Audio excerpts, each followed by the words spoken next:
This goes out to spiritual seekers that are on their journey, seeking out guidance, wisdom, information that are best pointers or tools for their own spiritual awakening, so to speak. In a sense, we are all students of life. We are all here to learn. We are all here to expand, express, experiment, and to be able to explore consciousness to its full level, to its full extent, to melt into universal oneness, the source from which we all came. It's a very important topic. It's mostly overlooked and dismissed by seekers, by the masses, but there are some important things that might be helpful to know, to understand. And these are myths about what we know as enlightened teachers or masters or gurus or guides, healers, channelers, spiritual book authors. Every spiritual seeker, every student that is here to learn, to grow, should be mindful about where all of these predictable trappings that most of us fall into, these outer appearances or forms, are laid. This is done in order to draw people into an old-fashioned, outdated concepts of spirituality that still come from the Middle Ages and just slapped a different name on it. Made it a little bit more enticing or seductive. You know, people always say, only go to that which intuitively and spiritually resonates with you. And most of the times, when we ourselves are still unilluminated and are not fully conscious of who we are and know the difference between our ego and our spirit, it is very easy to fall into the trap of having our ego, our conditioned mind, do the choosing for us. When we unconsciously identify with the mind, ego consciousness, when we haven't yet transcended it or go beyond it, it's inevitable that it's going to pick and choose what resonates with it through you. It's going to choose what's comfortable, what feels more easier, what feels more convenient, what they feel is more in their control of what they can do. And as long as the ego is the choice maker within your life, with what resonates with you, in turn what resonates with the ego, it will always bring you further and further away from source. It will bring you back into the dream state of the unconscious thinking mind. We all need to update our spiritual definitions. We need to redefine what we know as spirituality, as truth. We need to stop supporting others' lavish and power-tripping lifestyles, giving them the authority to be able to govern and run our spiritual lives.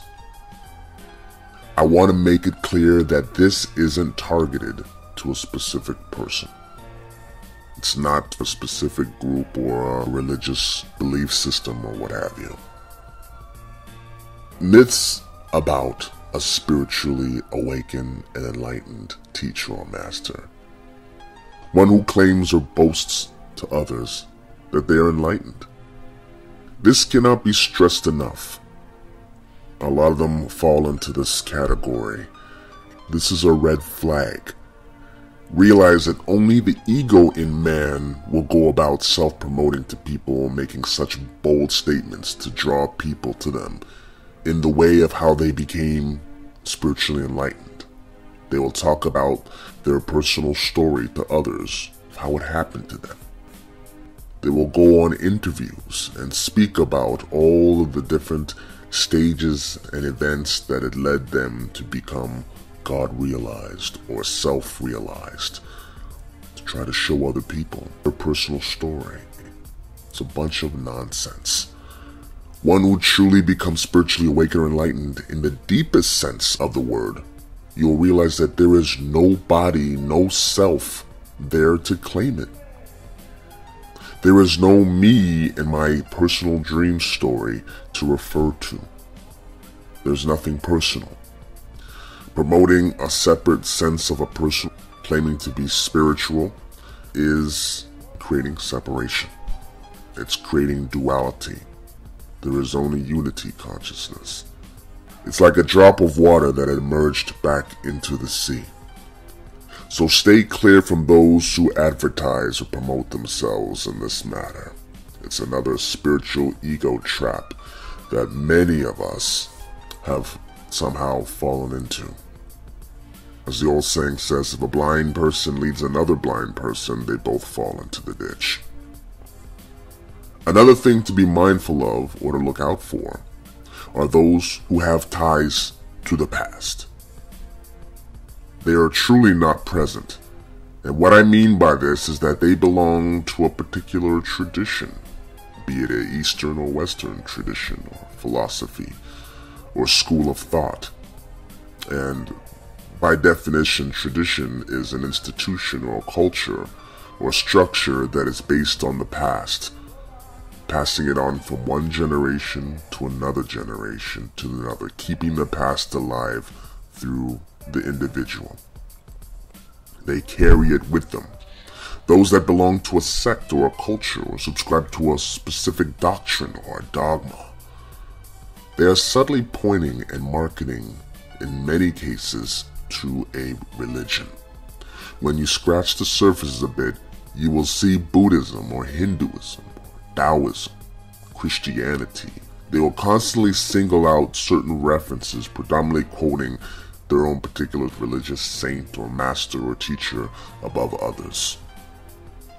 Mentally picking and choosing one over another only creates division, only creates more separation. Another thing is those who are still caught up and entangled with religious cultural appearances. Those who change and adopt new names or take on exotic titles to stand out to others. Shri this, Shri that, Yoga Swami this, His Holiness. Living up to this spiritual hype, stereotypes that we see out there displayed countless times. Fitting in the mold, living up to people's expectations. People, especially in the West, they buy into this. They eat this up. These so-called spiritual teachers or enlightened masters will play the role that you assign for them. Putting on the religious uniform of a particular robe or extravagant costume, wearing beads, having long hair or beards, sometimes it's a shaved head, wearing sandals or bare feet, displaying a calm and relaxed demeanor, monotone voice, fake plastic drugged up smiles, sometimes very slow speech, long and lengthy pauses before speaking to let others be aware of their deep and contemplative minds.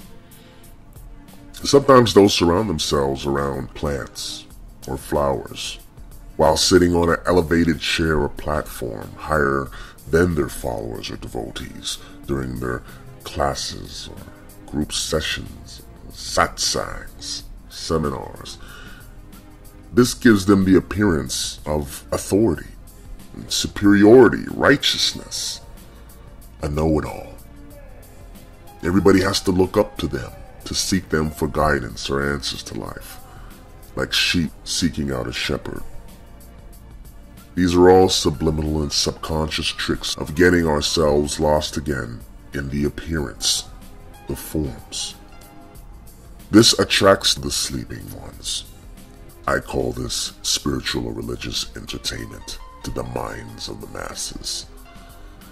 For most seekers, seek out a father figure to take over their lives, to tell them what to do, what to believe, how to think, what to prescribe through. We need some intermediary, those who can sell us books, DVDs, put on various retreats, advertise their communes or centers, sometimes even having it named after them, seeking out power or wealth or publicity for their spiritual services to the public. They are still glorifying their form, their self-image to others, and not giving all the credit and glory to source awareness, to our non-local and non-physical self, consciousness, all that there is. Let me go on. Those who make themselves feel special or chosen from the rest. They will name drop on well-known, popular, and famous people to boost their credibility onto others by way of association, which others surrounding them did not necessarily have access to. This creates a certain sense of self-importance. This boosts themselves, makes them stand out, being the one that was chosen or special or evolved or advanced than everybody else in the room. They in turn pledge their loyalty and allegiance, bowing down to their master or their teacher, usually bowing down to photos or images that they have in front of others. Some of these so-called masters will bless their followers or devotees. In many cases, allow people to bow down to them or even kiss their feet, claiming that it's just a part of their culture or tradition, which is just another pass for worship or self-glorification. Spiritual egos claiming exclusive successorship. Smaller egos supporting bigger egos. Bigger egos supporting the smaller egos. Realize that when a raft has helped you cross the river, you can be thankful for it being a means to take you safely to shore. But you don't give the raft loyalty or allegiance by carrying it everywhere you go, displaying it on your back in the marketplace, showing everyone. You simply let it go and you move on with gratitude. You actually become thankful for everything, all the experiences that have come into your life, because you see everything in the context of the whole, all that there is. Nothing stands apart or is exclusive from that. All of the parts make up the whole. If you cling to a particular person, a particular group, a particular book author, a particular belief system, or what you call a guru or master, it will become your burden. Learn from these people, but do not follow them. You cannot organize truth. You cannot organize spirituality. It cannot be institutionalized. It cannot be reduced to a tradition or culture. It's not black or white. It doesn't belong to this person or that person. There is not one individual on this planet that knows all. That is completely God realized in the sense where they have all the answers. There is only one consciousness. There is only spiritual oneness, the Supreme Self. Drop all diversions, dual appearances in the world of form. This only fuels separative, disconnective, and reductive energies. It is not an integrated and expanded state of consciousness. Picking and choosing only serves the mind, for the mind feels very comfortable and very secure in control by labeling and compartmentalizing, deciding who's right and who's wrong. The whole point is to go beyond the realm of so-called right and wrong and sink into the totality of unity consciousness, period. In other words, becoming a no mind, a no thing, where all the contents, all the context, all the things that are images and beliefs and thoughts that are derived from the mind no longer are having you chasing them. You're no longer fueling them or energizing them or giving power to them. Realize that when somebody has truly moved to the realm of higher spiritual awareness or consciousness, they are mere pointers to the truth. They are empty. They're no longer chasing after popularity, no longer chasing after dollars and cents, no longer looking for respect from others, no longer looking for fame, no longer seeking out power and authority over others. They realize that it's all child's play, and to point you to stillness, to emptiness, to silence, to universal unconditional love is the means to take you to yourself. Hopefully some of this information can serve you, that it can help you build the power of discernment to know the difference between truth and appearance illusions.